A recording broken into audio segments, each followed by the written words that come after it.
Assalamualaikum warahmatullahi wabarakatuh. Kembali lagi di channel yang sama. Kali ini saya akan kembali membahas tentang para pejuang yang dari Garut ya. Yang sebelumnya saya membahas tentang Kiai Haji Hasan Mustafa yang berasal dari Desa Cimareme, Kecamatan Banyuresmi. Beliau merupakan tokoh pejuang yang cukup gigih ya, menolak kebijakan pemerintah Hindia Belanda pada waktu itu. Dan sekarang saya akan ke Kecamatan Samarang ya, atau daerah Samarang, tepatnya di Pasirwangi, Kampung Bojong ya. Yaitu ada seorang tokoh ulama yang merupakan perintis kemerdekaan, yaitu Kiai Haji Mustafa Kamil ya. Beliau merupakan keturunan dari Sunan Gunung Jati ya. Bagaimana perjuangannya di Kabupaten Garut juga di negeri ini ya, karena beliau ini tidak hanya berjuang untuk Kabupaten Garut saja ya, di Garut saja, tetapi skala nasional. Oke, untuk mengetahuinya simak saja video ini sampai selesai. Indonesia dikenal sebagai warga bangsa yang sangat menghormati para ulama dan perjuangannya. Mereka dinilai telah berjasa besar, khususnya dalam memperjuangkan kemerdekaan negeri. Semangat juangnya pun terus menginspirasi dari generasi ke generasi. Di Garut, Jawa Barat, terdapat banyak alim yang berkiprah dalam memajukan Indonesia. Di antara mereka ialah Kiai Haji Mustafa Kamil. Khususnya bagi masyarakat setempat, ketokohan sang dai tak lekang oleh waktu. Dari kota Intan atau kota Dodo, julukan untuk Garut, Kiai Mustafa mengobarkan semangat perjuangan dalam 3 masa berturut-turut, yakni era penjajahan Belanda, pendudukan Belanda, dan zaman revolusi. Dirinya terus berusaha membangkitkan gelora jihad fisabilillah di tengah masyarakat, khususnya kaum santri. Pada 10 November 1945, ia terjun ke medan perang untuk melawan sekutu bersama Bung Tomo di Surabaya, Jawa Timur. Demi mengenang jasa-jasanya, pemerintah Indonesia pun menetapkan Kiai Haji Mustafa Kamil sebagai perintis kemerdekaan Republik Indonesia. Itu sebagaimana tertuang dalam surat keputusan Menteri Sosial nomor Vol 159/PK tertanggal 23 Februari 1959. Tokoh ini memiliki nama asli Muhammad Lahuri. Ia lahir di Garut pada tanggal 5 Agustus 1884. Kedua orang tuanya bernama Kiai Haji Muhammad Jafar Siddiq dan Hajah Siti Habibah. Ayahnya sudah menamakan dasar-dasar ilmu agama kepadanya sejak dini. Selain belajar langsung kepada bapaknya, Mustafa Kamil juga mengaji bersama teman-temannya di pesantren milik orang tuanya. Sejak saat itu, kecerdasan Mustafa kecil sudah tampak menonjol dibandingkan teman-temannya, khususnya dalam bidang keagamaan. Nama Mustafa Kamil dipilihnya sejak usai menunaikan ibadah haji. Dilihat dari silsilahnya, ia masih berdarah Wali Songo, yaitu keturunan ke-13 dari Syekh Maulana Syarif Hidayatullah atau yang lebih dikenal dengan Sunan Gunung Jati. Setelah beranjak dewasa, ia pun mengunjungi beberapa daerah untuk memperdalam ilmu agama Islam. Dasar-dasar Islam yang kuat dari ayahnya menjadi bekalnya untuk menempuh pendidikan di pesantren lain. Beberapa lembaga tempatnya menimba ilmu ialah Pesantren Biru Garut, Pesantren Pangkalan, Pesantren Dukuh, Pesantren Surajaya Cirebon, dan Pesantren Kuningan. Dirinya pun sempat nyantri di pondok pesantren Tebu Ireng di bawah asuhan Kiai Haji Hasim Ansari. Mustafa Kamil pertama kali menunaikan haji pada tahun 1900-an. Kesempatan itu pun diambilnya juga sebagai jalan meneruskan pendidikan di Masjid Haram, Mekah Al-Mukarramah. Dirinya menuntut ilmu pada banyak alim ulama setempat. Salah seorang patronnya di sana ialah Syekh Haji Salim, seorang pedagang Garut yang sudah lama bermukim di Mekah. Selama di Tanah Suci, Mustafa Kamil dikenal sebagai sosok yang memiliki akhlak terpuji. Karena itu, saat ia meminang putri Syekh Haji Salim, pihak keluarga tanpa ragu menyetujuinya. Ia pun menikah dengan Hajah Siti Aminah. Pasangan ini dikaruniai seorang putri yang bernama Robiah. Selama belajar di Mekah, kini Mustafa banyak dipengaruhi oleh guru-gurunya. Mereka umumnya berasal dari Afrika Utara dan Asia Barat. Dari penuturannya mereka pula dirinya mendapatkan kisah tentang pahit getirnya perjuangan melawan penjajah. Sejak itu ia pun semakin kuat berkeyakinan bahwa penjajahan tidak sesuai dan tidak akan pernah selaras dengan ajaran Islam. Sikap penentangan terhadap penjajah tersebut kemudian ia tularkan kepada para jamaah haji Indonesia.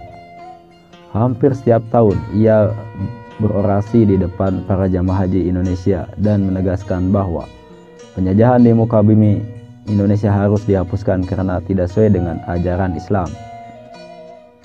Setelah mendengar orasi-orasi Kiai Mustafa, semangat jamaah haji Indonesia pun semakin kuat untuk mengusir penjajahan dari Indonesia. Bahkan mereka sudah siap untuk ikut berjuang merebut kemerdekaan dan akan melawan setiap kebijakan penjajah yang merugikan rakyat Indonesia. Kiai Mustafa sendiri sudah tak tahan lagi untuk ikut serta dalam perjuangan rakyat Indonesia. Hingga akhirnya ia pun pulang ke tanah air pada tahun 1924 dan tinggal di daerah Ciparai, Karangpawitan, Garut, Jawa Barat. Selanjutnya, ia terus melakukan propaganda anti penjajah. Dalam setiap ceramahnya, ia selalu mengajak kepada masyarakat agar tidak menuruti apa yang diinginkan penjajah. Bahkan dengan tegas, Kiai Mustafa mengharamkan setiap regulasi buatan penjajah. Perjuangan Kiai Haji Mustafa Kamil dimulai sejak berdirinya cabang Sarekat Islam atau SI pada tahun 1914 di Garut. Melalui ormas Islam inilah ia menyiarkan agama Islam kepada masyarakat Garut. Kiai Mustafa juga menjadikan organisasi ini sebagai alat perjuangan untuk melawan penjajah. Dalam buku Kiai Haji Mustafa Kamil, Sang Pendekar di Kota Intan, Budi Suhardiman mengatakan, sosok Kiai Mustafa memang tidak lepas dari sejarah SI Garut. Menurut dia, SI telah menjadikan tokoh tersebut sebagai seorang ulama pemberani. Pemikiran-pemikiran keislaman dan kebangsaan yang merat di organisasi tersebut turut menempatnya agar rela berkorban demi bangsa dan negara. Saat melakukan pertemuan dengan para pengurus ranting dan anggota SI, Kiai Mustafa selalu memberikan motivasi dan semangat agar mereka ikut terus berjuang melawan penjajah. Sebagai akibatnya, kesadaran masyarakat untuk ikut mempertahankan tanah air dari penjajahan pun semakin meningkat.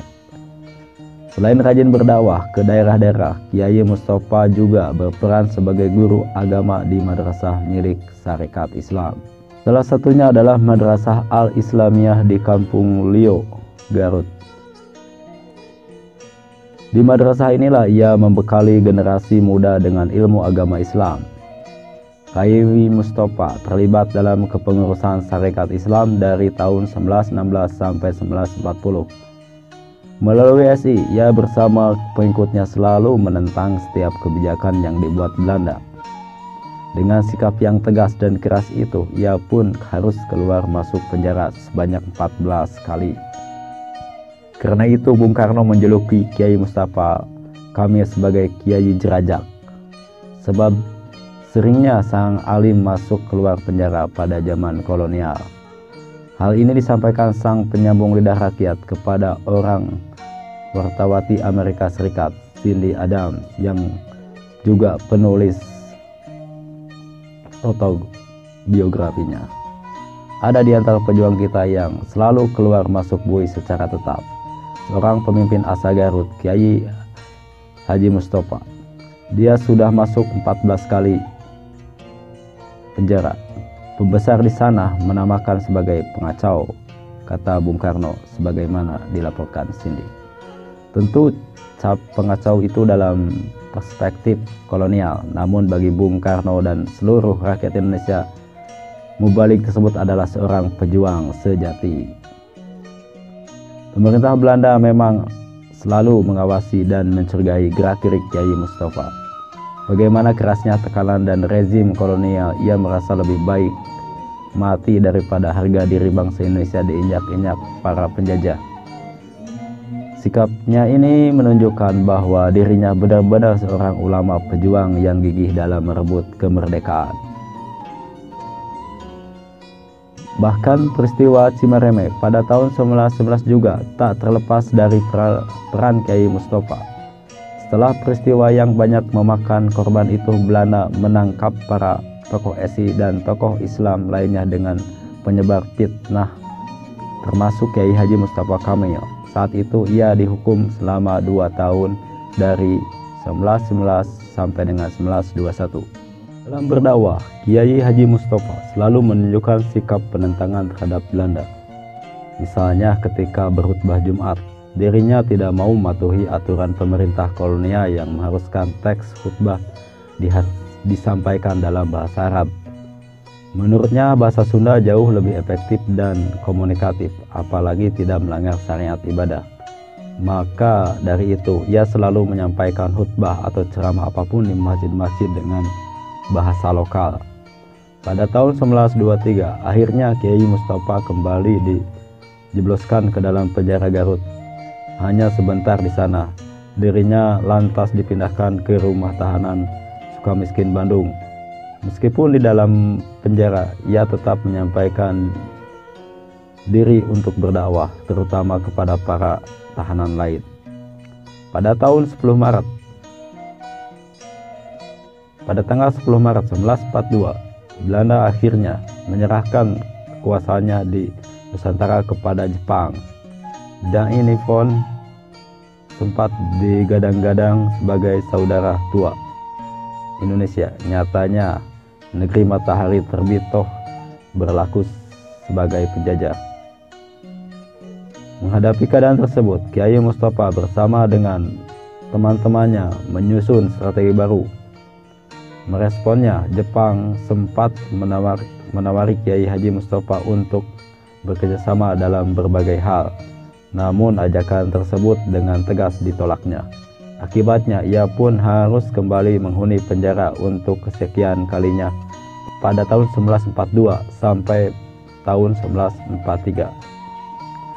Setelah keluar penjara, Kiai Mustafa bersama tokoh lainnya kemudian berperan aktif melalui gerakan Majelis Islam A'la Indonesia atau MIAI yang berdiri pada tahun 1937. Namun pada 24 Oktober 1943, organisasi ini dibubarkan oleh pemerintah Jepang, dan sebagai gantinya Jepang membentuk organisasi Majelis Syuro Muslimin Indonesia atau Masyumi pada tahun 1943. Dalam organisasi yang baru ini, Kiai Mustafa tercatat sebagai salah satu aktivis Masyumi wilayah Priangan. Ia terus bergerak mengadakan pengajian ke berbagai daerah untuk menanamkan ajaran Islam dan membangkitkan semangat juang melawan penjajah. Hingga akhirnya ia mencapai puncak perjuangannya dengan berjuang bersama Bung Tomo di Jawa Timur. Ajang pertempuran melebar, tidak hanya di kawasan Surabaya. Saat ikut berjuang di daerah Gedangan, Sidoarjo, sang alim tertembak musuh. Pada tanggal 10 November 1945, ulama Garut tersebut gugur sebagai seorang syuhada.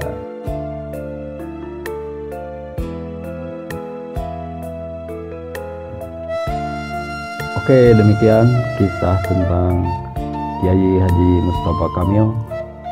Sampai ketemu lagi di video